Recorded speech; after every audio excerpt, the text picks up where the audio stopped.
क्योंकि एक स्थान पर ऐसी भूमि मिली थी जहां पर लक्ष्मण, सीता और श्री राम एक साथ पग विहार कर रहे थे और लक्ष्मण भ्राता को बहुत तेज गुस्सा आने लगता है,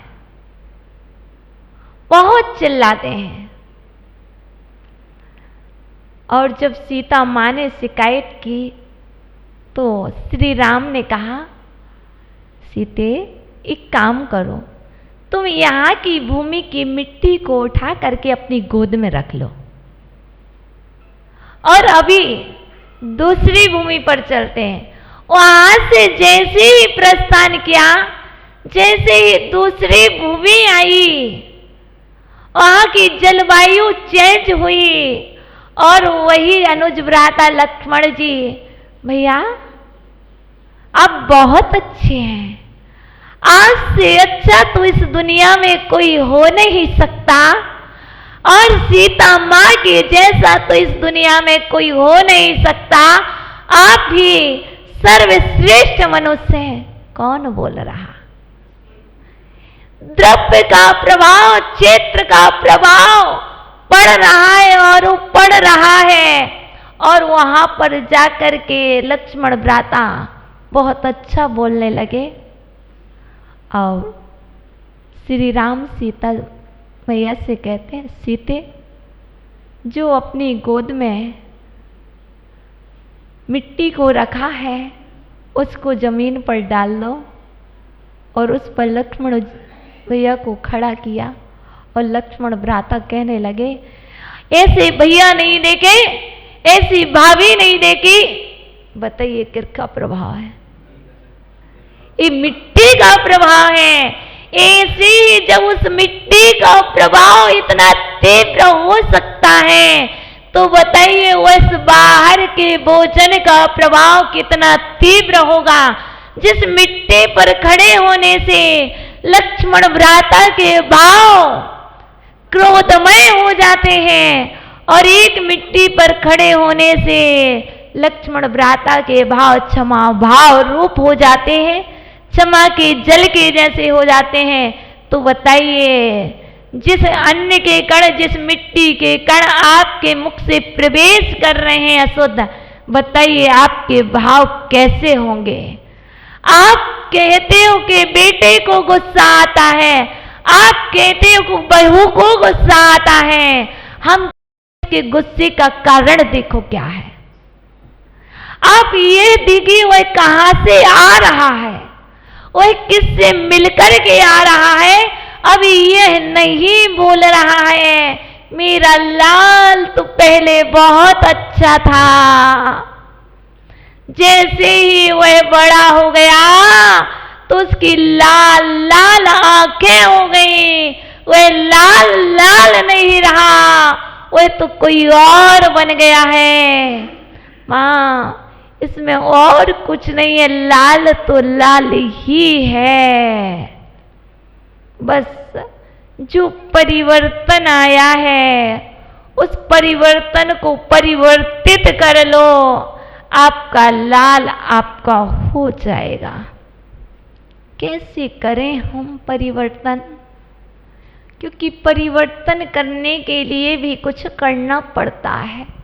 तो परिवर्तन आप कुछ मत करो, मात्र भक्तामृत स्तोत्र का पाठ करना प्रारंभ कर दो। मैं सत्य कह रही हूं, मेरा अनुभव है। क्योंकि जो 35 नंबर काव्य है वही कह रहा है कि भगवान की दिव्य ध्वनि तो स्वर्ग का और मोक्ष का रास्ता दिखलाने वाली है, और संसार के लोग तो संसार का मार्ग दिखलाने वाले हैं। मुझे नहीं पता था कि भक्तामृत स्तोत्र में इतनी शक्ति है। सत्य कह रही हूं, बस मुझे एक बहुत ज़्यादा शौक था, बहुत ज़्यादा मेरा हॉबी था। वो था बर्तन को एकत्रित करना। कौन से बर्तन? सिर्फ पूजन के बर्तन।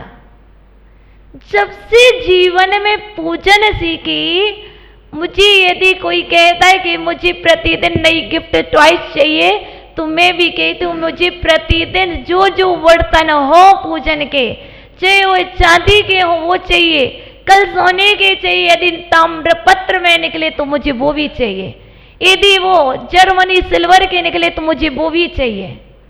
और सब लोग बड़ा चढ़ाते थे। दुकान लगाना है क्या? जिस बार मम्मा ने कुछ सामान लिया, आपने लिया ना, मुझे भी पूजन के बर्तन दिलाओ। यदि आपने लिया है तो मुझे भी पूजन के बर्तन दिलाई, और मैं लेकर के रहती थी। और उस बर्तन का क्या करते थे? पूजन। आज किसी से आप तो क्या करते? आज नई साड़ी, कल नई साड़ी, बस आज ये वाले बर्तन, कल ये वाले बर्तन, परसों ये वाले बर्तन, बस ऐसा। उसके बाद एक ही चीज मन में चलती थी, इतना ज्यादा ज्ञान नहीं था, बस इतना ही था कि मुझे तो माताजी बनना है, मुझे तो इस मार्ग में जाना, अब बताओ मैं क्या करूं। 2 कलश लिए, एक में पानी रखा, एक खाली रखी। परमिशन नहीं है कुछ करने की, छुपके करूंगी पर करूंगी, रात को करूंगी पर करूंगी। इस कलसी का जल इसमें करेंगे, भक्तमर स्तोत्र पढ़ेंगे। इस कलसी का जल, एक ही कलसी, मेरे पास जल भी नहीं है, सिर्फ एक कलसी। और कितने बर्तन होते बच्चों के, हम छोटे, हमारे बर्तन कितने बड़े होंगे? छोटे, क्योंकि मुझे सबसे छोटे बर्तन बहुत प्रिय हैं। ऐसे ही छोटी छोटी 2 कलसी, एक में जल है, एक खाली है। इसका जल इसमें करेंगे, तब तक पढ़ेंगे। अब वो जल और चाहिए तो क्या करेंगे? दूसरी कलसी खाली हुई उसमें करेंगे। लेकिन जब तक पाठ करेंगे, जब तक वो जल इसका उसमें करेंगे, उसका इसमें करेंगे, कर लेते। अब बताइए उस जल का मैं क्या करूंगी? क्योंकि मुझे सबके भावों को परिवर्तन करना है। मुझे 5 साल लगे मुझे, क्योंकि ना ये हंसी खेल नहीं है कि अपनी बेटी को माता पिता ऐसे जाने दें, बहुत डिफिकल्ट। 5 साल लगे मुझे, और किसी को भी मालूम ना चले। और वो पानी, बस एक बात, पानी तो मैं ही छानूंगी। क्या? पानी तो मैं ही छानूंगी सबसे पहले, कोई नहीं छानेगा। क्योंकि घर में जल छाने बिना ही कुछ काम होता नहीं। जल तो मैं ही छानूंगी। ये बहाना क्या था? शौक नहीं था, क्योंकि मुझे वो जल उसमें प्रवेश कराना है, तो जल में छानूंगी। तब तक वो जल में बड़ी चरी में डाल करके भाग आऊंगी। अब मेरा काम फ्री। क्या है? तो हमने जब ये जल भक्तामर के प्रभाव से उनके भावों को परिवर्तित कर सकते हैं, तो क्या आप अपने घर में जो बाहर के जो भाव हो रहे हैं उनको क्यों नहीं परिवर्तित कर सकते हो? आप कहते हो कि हम 1 दिन में कर लें, 2 दिन में कर लें। हम बच्चे, हमारी भावनाएं सच्ची थी, और आपके अंदर तो बहुत कुछ चलता है, तो 1 दिन में कैसे प्रभाव हो जाए? जब हम जैसे लोगों को 5 साल लग सकते हैं, तो आप भी समझिए कि समय जरूर लगेगा, लेकिन जितना श्रद्धान होगा प्रभाव तो पड़ेगा ही पड़ेगा। इसलिए आप मात्र एक ही मंत्र है आज तो। आज हम बिल्कुल नहीं बताएंगे कि ये मंत्र करो, कि ये रिद्धि करो। आज तो एक ही मंत्र है। आप सब भोजन में भक्तामर स्तोत्र के परमाणु घोलोगे, भोजन परोसोगे तो भक्तामर स्तोत्र के परमाणु परोसोगे। कैसे नहीं प्रभाव जमेगा? जमेगा ही जमेगा। यही है दिव्य ध्वनि का प्रभाव। जब उनकी दिव्य ध्वनि का प्रभाव इतना पड़ सकता है, तो हम कहते हैं हमारी वचन वरगणाओं का प्रभाव इतना पड़ना चाहिए कि आपके भोजन में भक्तामर स्तोत्र के परमाणु घुलना चाहिए। जैसे लोग करते हैं सर्वधर्म सम्मेलन, ऐसे ही सर्वधर्म को मानने वाला एक देवालय होना चाहिए। और राजन ने ऐसा ही किया। बहुत सारे विद्वानों को बुलाया गया, संगोष्ठी रखी। जैसे आपने भक्तम्बर स्तोत्र की संगोष्ठी रखी है, वैसे ही राजन ने बनारस में सर्वधर्म सम्मेलन, नवीन जिनालय, नवीन धर्म की स्थापना करने के लिए बहुत सारे विद्वानों को बुलाया। पर राजन ने सबसे पहले तो स्वयं सभी धर्मों के सभी नोट्स तैयार किए।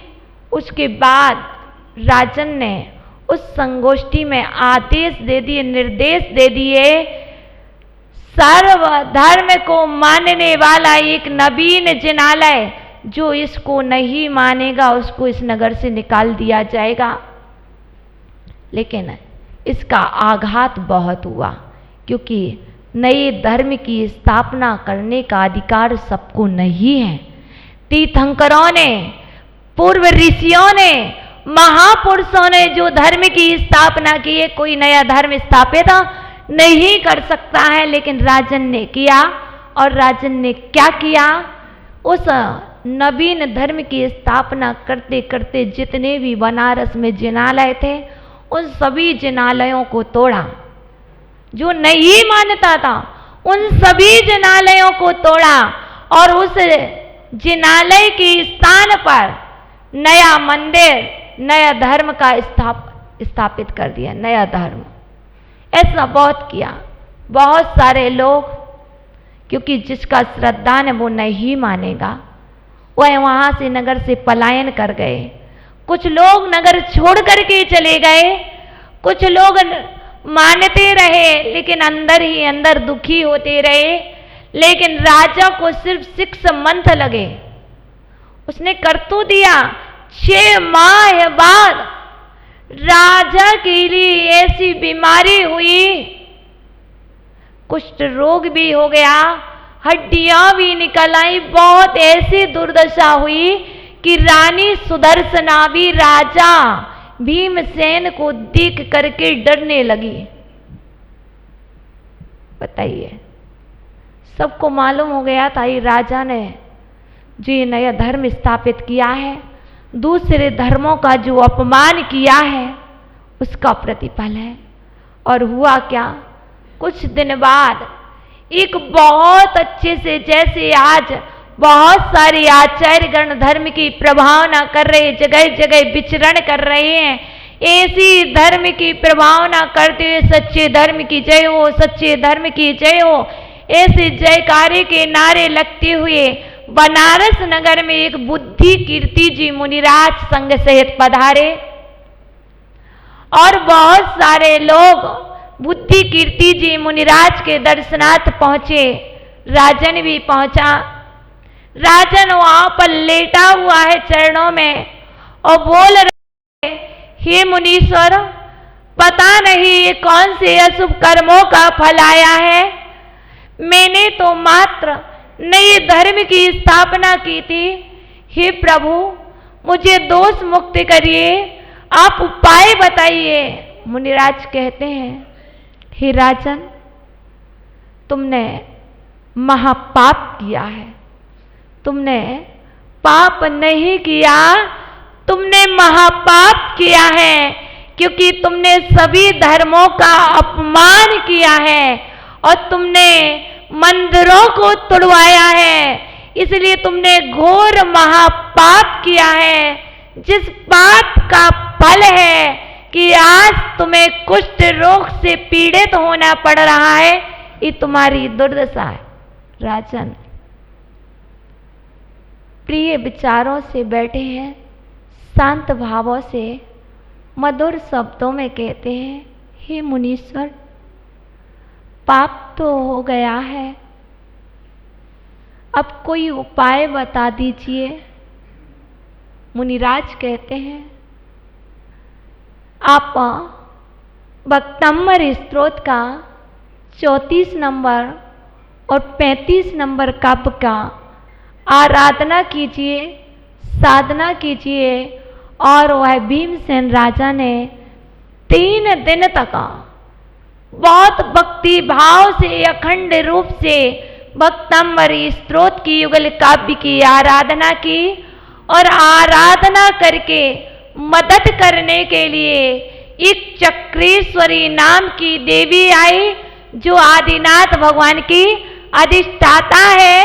वह देवी चक्रेश्वरी देवी आती है और चक्रेश्वरी देवी कहती है, हे वत्स, क्या चाहते हो? और चक्रेश्वरी देवी ने बस आशीर्वाद दिया, आराधना करने की कहा। लेकिन चक्रेश्वरी देवी एक बात बोल गई। क्या बोल गई? आशीर्वाद तो दिया, एक बात कह के गई, राजन, हे वत्स, तुम जिनेंद्र भगवान के अभिषेक का गंधोदक से अपने शरीर को पवित्र करो। जिनेंद्र भगवान के अभिषेक के गंधोदक से शरीर को पवित्र करो। और चक्रेश्वरी देवी अंतर्ध्यान हो जाती है, चली जाती है। बस राजन ने दूसरे दिन श्री जी के अभिषेक का गंधोदक अपनी देह पर लगाया और देह पर लगाने से वह राजन स्वस्थ हुआ, प्रसन्न हुआ। तो वक्तांबर स्त्रोत में क्या है वह आप जानते हैं, आपने श्रीपाल को सुना है। इसलिए मुनियों की निंदा, धर्म की निंदा, शास्त्र की निंदा, आप किसी भी धर्म को माने, आप जैन धर्म को माने, पर किसी भी धर्म की निंदा ना करें। ये तुम्हारे लिए अधिकार नहीं है। तुम मानते हो जिसको मानो, पर तुम किसी की निंदा मत करो। तुम प्रणाम नहीं करते तो तुम अभिनय करने के भी पात्र नहीं हो। इसलिए हमारा ये जैन दर्शन स्यादवाद दर्शन है, ये कहता है कि हम किसी को घात नहीं करते तो किसी की बेचारा घात भी ना करें। ये आज की शिक्षाएं, आज की रिद्धि है। ओम ह्रीम अरहम नमो खिल्लो सही पत्ताड़म ज्रोम ज्रोम नमः। ओम ह्रीम अरहम नमो जल्लो सही पत्ताड़म ज्रोम ज्रोम नमः। इसका मंत्र आप पुस्तक से देख लेंगे, यंत्र से देख लेंगे, हम आपको बता देंगे। ओम नमः।